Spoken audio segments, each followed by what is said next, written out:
Ratnesh short and classes में आपका स्वागत है। डिक्टेशन स्टार्ट होगी 5 सेकंड बाद। स्टार्ट। आइए आज हम अपने विचारों को उस दिन तक ले जाएं जब हमने गणराज्य की घोषणा की थी। अपनी विकास की योजनाओं के संबंध में हमने वास्तव में प्रगति की थी, परंतु क्या हम भारत के सब नागरिकों को दरिद्रता, अभाव तथा कष्ट से मुक्त करा पाए हैं?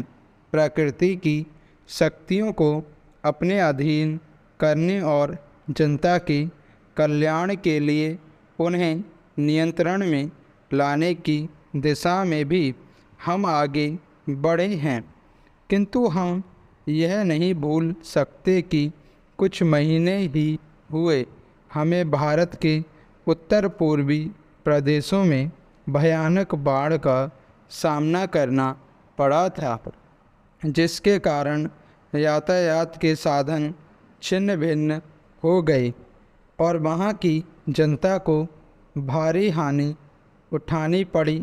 निसंदेह साक्षरता, प्रसार और रोगों के निराकरण के महत्वपूर्ण उपाय भी हमने सोचे हैं। यद्यपि अभी भी देश के बहुत से भागों में निरक्षरता और बीमारी पर्याप्त मात्रा में दिखाई देती है, जन कल्याण की योजनाओं को हम बराबर आगे बढ़ाते रहेंगे। यह हमारा दृढ़ संकल्प है, इसमें संदेह नहीं किया जा सकता। इन योजनाओं के पूरे होने के संबंध में जो प्रयास अब तक किया गया है, उससे भी हमें असंतुष्ट नहीं होना चाहिए। फिर भी जो कुछ अब तक किया जा सका है, यदि वह बहुत चमत्कारी नहीं दिखता, तो उसका कारण यह है कि अभी निर्माण कार्य जारी है और समाप्त नहीं हुआ है। राष्ट्र के निर्माण में समय की आवश्यकता होती है। आज हमारा गणराज्य दिवस है और भारत जैसे प्राचीन राष्ट्र के इतिहास में 5-7 वर्ष की अवधि एक स्वल्प काल है। आइए अब हम विगत वर्ष की घटनाओं पर नज़र डालें और यह देखें कि विकास का कार्यों और निर्माण योजनाओं की दिशा में हम कहां तक आगे बढ़ सके हैं। यदि मुझसे यह कहा जाए कि बीते वर्ष की घटनाओं का वर्णन मैं एक वाक्य में करूं, तो मैं कहना चाहूँगा कि संविधान में दिए गए निर्देशों के अनुसार हमने समस्त राष्ट्र के साधनों को ऐसे ढंग से जुटाना आरंभ कर दिया है, जिससे यह स्पष्ट हो जाता है कि भारत में कल्याणकारी राज्य की स्थापना का श्री गणेश हो चुका है।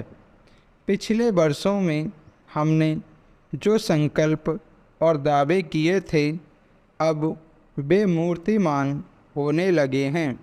इसलिए अब यह समझना कठिन नहीं है कि राष्ट्र किधर जा रहा है और आगामी 10 या 15 वर्षों में हम किस स्थिति में खड़े होंगे। महान नदी घाटी योजनाओं पर कार्य बराबर जारी है।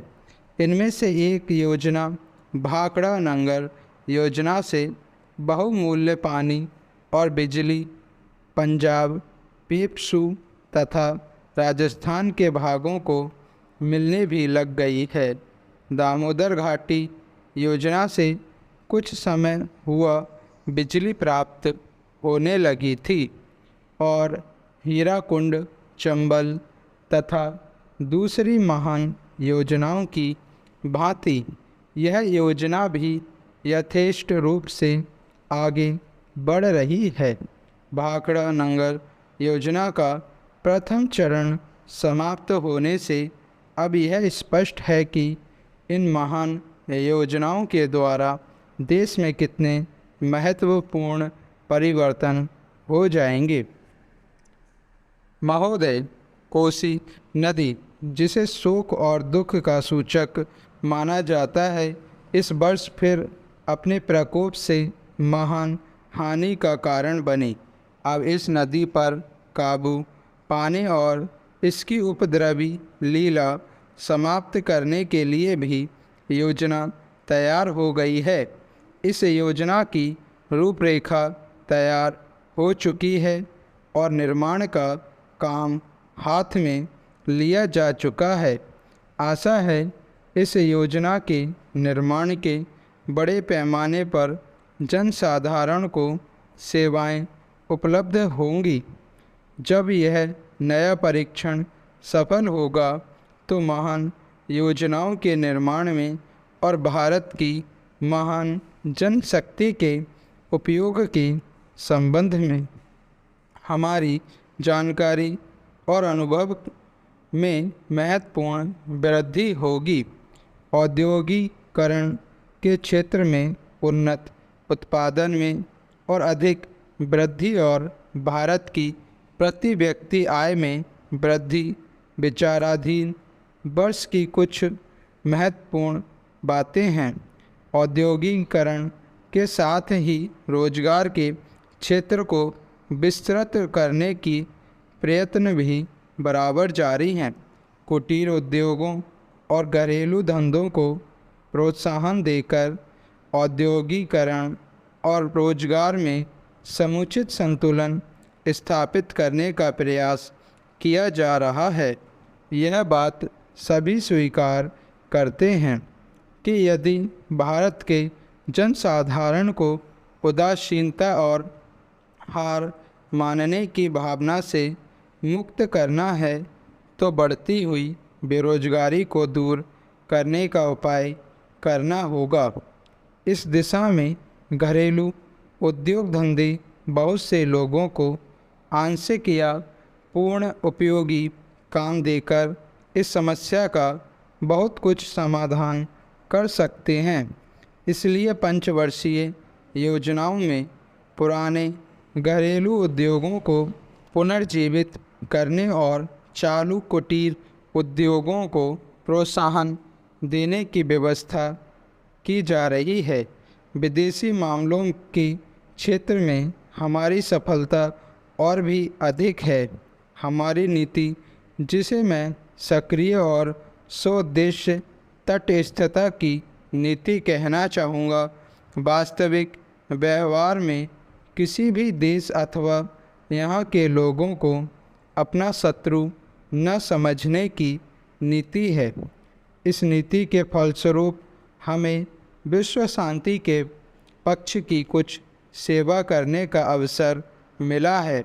हम प्रसन्न और आभारी हैं कि संसार के राष्ट्रों में भारत का स्थान इतना ऊंचा है। इंडोचीन निरीक्षण और नियंत्रण अंतर्राष्ट्रीय आयोग की अध्यक्षता हमने स्वेच्छा से स्वीकार की है और हमारे नागरिक यथासाध्य उस देश में शांतिपूर्ण निर्वाचन संबंधी समस्याओं का सामना कर रहे हैं। हम सभी राष्ट्रीय अथवा अंतर्राष्ट्रीय समस्याओं का निपटारा शांतिपूर्ण ढंग से चाहते हैं। मुझे बहुत प्रसन्नता है कि भारत में फ्रांसीसी बस्तियों की समस्या शांति और सद्भावना के वातावरण में सुलझ सकी है। शांतिपूर्ण प्रणाली की सफलता का वह एक महत्वपूर्ण उदाहरण है। दुर्भाग्य से भारत में पुर्तगाली बस्तियों की ऐसी ही समस्या को सुलझाने की दिशा में प्रगति नहीं की जा सकी। मैं आशा करता हूँ कि पुर्तगाल इन बस्तियों में रहने वाले लोगों के स्वाधीनता के अधिकार को स्वीकार करेगा और फ्रांस और ब्रिटेन की सरकारों का अनुसरण करेगा। जैसे ही यह वर्ष समाप्त हो रहा है, हम अपने सबसे निकट के पड़ोसी पाकिस्तान के साथ अपने संबंधों में सुखद परिवर्तन देखते हैं। पाकिस्तान के लिए हमारे हृदय में सदैव से पूर्ण सद्भावना और शुभकामनाएं हैं।